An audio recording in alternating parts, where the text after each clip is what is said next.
চচ্চড়ি খাওয়ার জন্য সয়তা সয়তা থেকে আমার একটা মোটা থেকে দাও না ওইটা।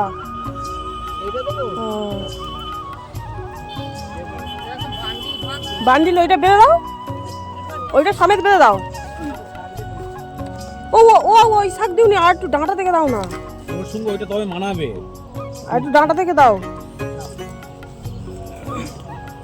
না ওইটা দাও, আর এই একটা দুটো বান্ডিল দিলে হবে। দেখো না অত আমি অত লাগবে না, এই এর থেকে খুচরো একটা ডাঁটা থাকো না।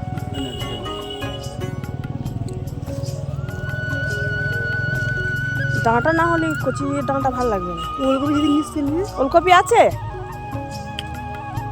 কটা নেবে? কত করে ওলকপি? কটা নেবে বলবে তো? কত করে বলবে তো, সেটা তো বলতে হবে। তোমার থেকে বেশি নেবো। ছোট ছোট গ্রামের এই প্রাকৃতিক সৌন্দর্যটা দেখো বন্ধুরা, জাস্ট চোখ ফেরানো যাবে না, এমন প্রাকৃতিক সৌন্দর্য।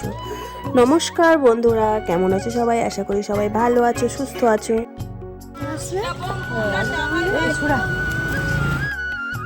তো তোমরা সবাই দেখতেই পেলে বাগান থেকে একদম টাটকা টাটকা সবজি নিয়ে সরস্বতী পুজোর গোটা সেদ্ধ চচ্চড়ি বানাচ্ছি। তো কালকে ষষ্ঠী, তো তার জন্য আমাদের গোটা সেদ্ধ চচ্চড়ি আগের দিন রাত্রে করে রাখতে হয়, পরের দিন ষষ্ঠী পুজো দিয়ে পান্তা ভাতের সাথে এই যে গোটা সিদ্ধ এটা আমাদের খেতে হয়। এটাই আমাদের বাঙালির নিয়ম।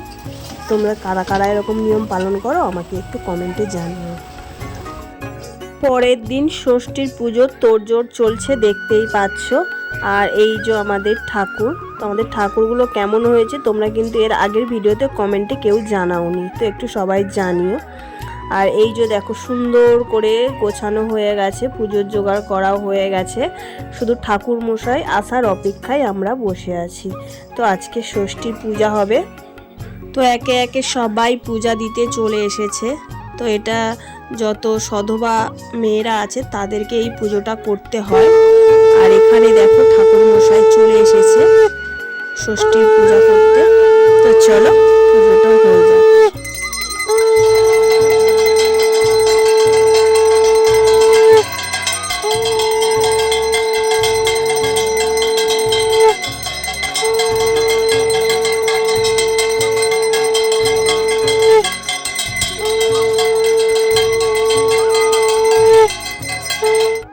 আর এখানে দেখো বন্ধুরা, আমরা ষষ্ঠীর পূজা করে সবাই মিলে ছাদের মধ্যে রোদে বসে পান্তা খাওয়া শুরু। তো সবাই সবাইয়ের বাড়ি থেকে চচ্চড়ি নিয়ে এসেছে, তো সবাই মিলে আমরা একসাথে পান্তা ভাত খেতে বসেছি। তো কি যে মজা আর কি যে আনন্দ হয় তো বলে বোঝানো যাবে না। আর আমার মাম্মাম তো দেখতেই পাচ্ছ, মাথা নিচু করে পান্তা ভাত খেয়েই যাচ্ছে। তো চলো এই পর্যন্ত, আজকে টাটা।